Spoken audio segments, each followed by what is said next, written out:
आज का हमारा टॉपिक है कृषक समाज। सर्वप्रथम रॉबर्ट रेडफील्ड, एक विद्वान का नाम है, उन्होंने कृषक समाज की अवधारणा को प्रतिपादित किया था और इस माध्यम से उन्होंने ग्रामीण समाज की आंतरिक और बाह्य संरचना को समझने का प्रयास किया था।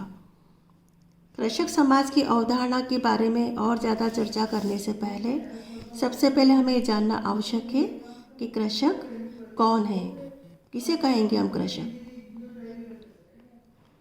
तो कुछ परिभाषाएं हम देखते हैं जिससे कि हमको स्पष्ट होगा कि कृषक किसे कहा जाता है। सबसे पहली परिभाषा है आपकी चैम्बर्स सेंचुरी डिक्शनरी के अनुसार। उन्होंने बताया है कि कृषक वह है जो एक ग्रामीण है, एक देहाती है, जिसका व्यवसाय ग्रामीण काम है, और कृषक वर्ग वह है जिसमें एक कृषक या भूमि को जोतने वाले देहाती श्रमिक आते हैं। तो यह बात पूर्ण यूरोपीय औद्योगिक समाज के लिए तो सही है, परंतु इसे हम प्रत्येक समाज और संस्कृति के लिए इस परिभाषा को हम ठीक ढंग से नहीं मान सकते। दूसरी जो परिभाषा है उनके विद्वान का नाम है आंद्रे बिताई। इन्होंने भी कृषक समाज की अवधारणा को या कृषक की अवधारणा को प्रतिपादित किया है। साधारण बोलचाल की भाषा में कृषक शब्द के कई अर्थ इन्होंने बताए हैं। सबसे पहला है कि कृषक भूमि से जुड़ा हुआ होता है। कृषक भूमि से जुड़ा होता है और कानूनी दृष्टि से वह भूमि का स्वामी हो सकता है या फिर किराए पर जोतने वाला या बिना भूस्वामी अधिकार के एक श्रमिक भी हो सकता है। चाहे कोई भी स्थिति हो पर वह श्रम द्वारा अपनी आजीविका को कमाता है। इस प्रकार से कृषक हम देखते हैं कि किसी भी स्थिति में अपनी भूमि से जुड़ा हुआ होता है। दूसरा आधार है इनका कि कृषक की समाज में निम्न स्थिति होती है। कृषक बहुत ही परिश्रमी होते हैं, सरल होते हैं, सादा जीवन उनका होता है, प्रकृति से जुड़े हुए होते हैं। समाज में उनकी अगर हम प्रतिष्ठा को देखें तो उनका सोशल स्टेटस बहुत अधिक नहीं होता और हम स्पष्ट रूप से देख सकते हैं कि जो कुलीन वर्ग होता है उसकी प्रतिष्ठा ज़्यादा होती है और कृषक वर्ग की प्रतिष्ठा उनकी तुलना में काफ़ी कम होती है। चाहे हम सामाजिक दृष्टि से देखें, चाहे हम आर्थिक दृष्टि से देखें, ये समाज के अंदर इनकी प्रतिष्ठा हमेशा निम्न ही रहती है। इन्हें असभ्य माना जाता है, अशिक्षित माना जाता है और ऐसा माना जाता है कि जीवन के जो सामान्य तौर तरीके होते हैं या सभ्य जीवन के जो तौर तरीके होते हैं उससे परिचित नहीं है। तीसरा पॉइंट है मजदूरों का पूरक। कृषकों को मजदूरों का पूरक भी माना जाता है। ऐसा माना जाता है कि यह हमेशा शोषण के शिकार होते हैं।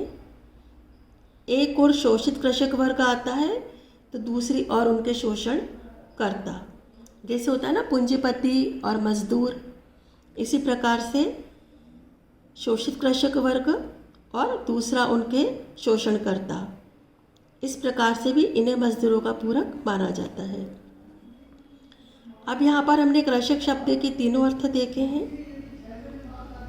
पर हम कह सकते हैं इन अर्थों के आधार पर कि पूरा भारतीय जो हमारा समाज है, भारतीय सभ्यता है, उसके लिए कृषक समाज की जो शब्दावली प्रयोग में लाई गई है वह शब्दावली पर्याप्त नहीं है। इसके बाद अब हम देखते हैं कि रॉबर्ट रेडफील्ड है, उन्होंने की कृषक समाज को किस प्रकार से परिभाषित किया है।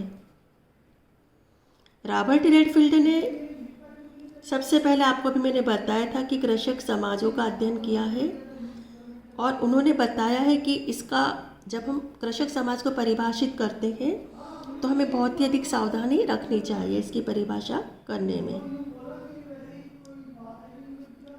यदि हम देखें कि यूरोपीय अनुभव पर आधारित कृषकों की परिभाषा यूरोपीय वास्तविकता का चित्रण करती है। भारतीय समाज में अगर हम इस परिभाषा को देखें कृषक समाज की, तो इसका प्रयोग हमको बहुत ही सावधानी से करना चाहिए, क्योंकि कृषक समाज की अवधारणा हर संसार के जो भी जितने भिन्न भिन्न भाग होते हैं सब जगह अलग अलग होती है। अब हम देखते हैं रेडफील्ड की परिभाषा।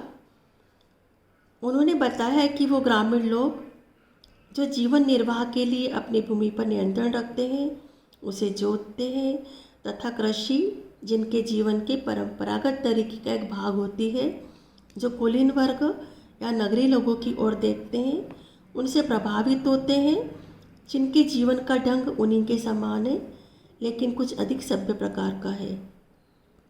इस प्रकार से रेडफील्ड ने कृषक समाज समुदाय को परिभाषित किया है। और कुछ उन्होंने परिभाषा में दो बातें और भी बताई है अपनी कृषक समाज की परिभाषा में।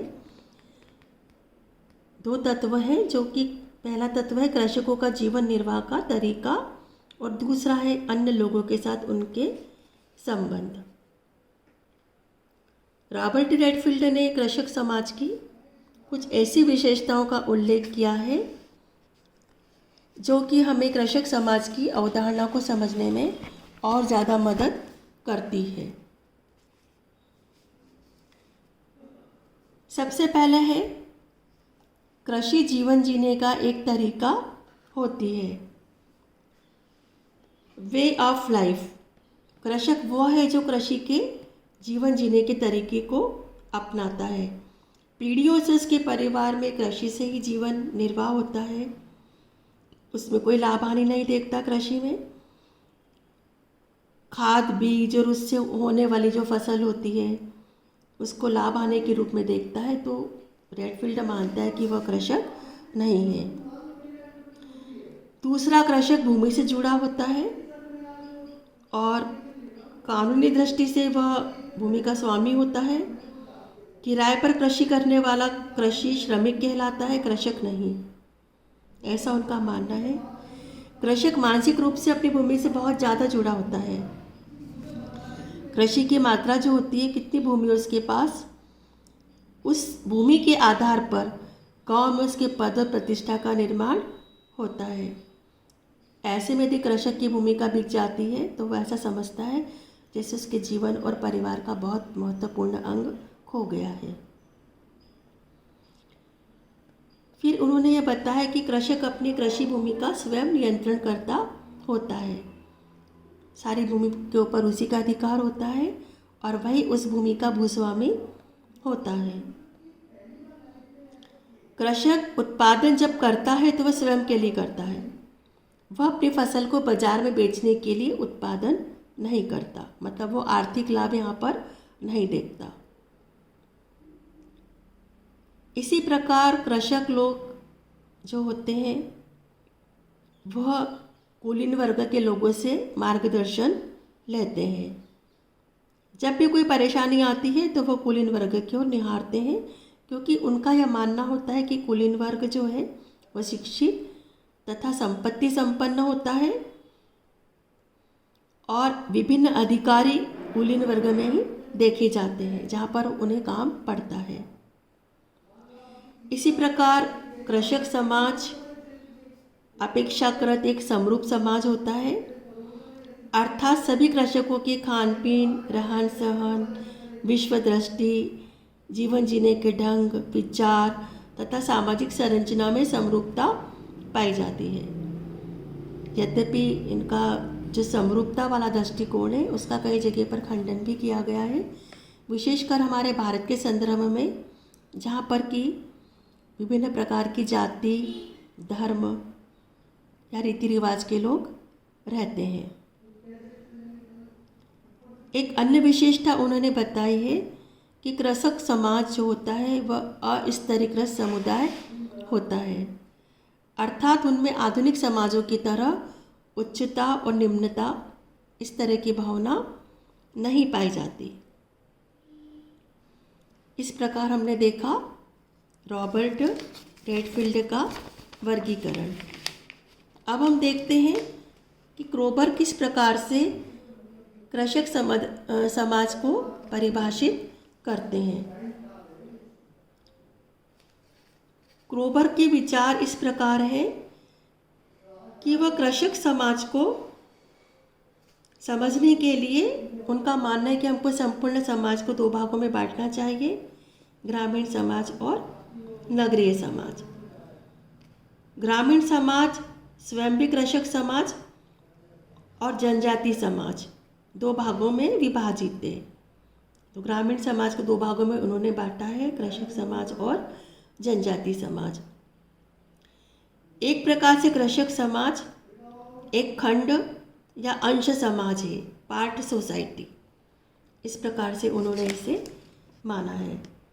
चूँकि प्रत्येक समाज की अपनी अपनी संस्कृति होती है, अतः जो कृषक समाज है उसकी भी अपनी एक संस्कृति है जो खंड संस्कृति कही जा सकती है।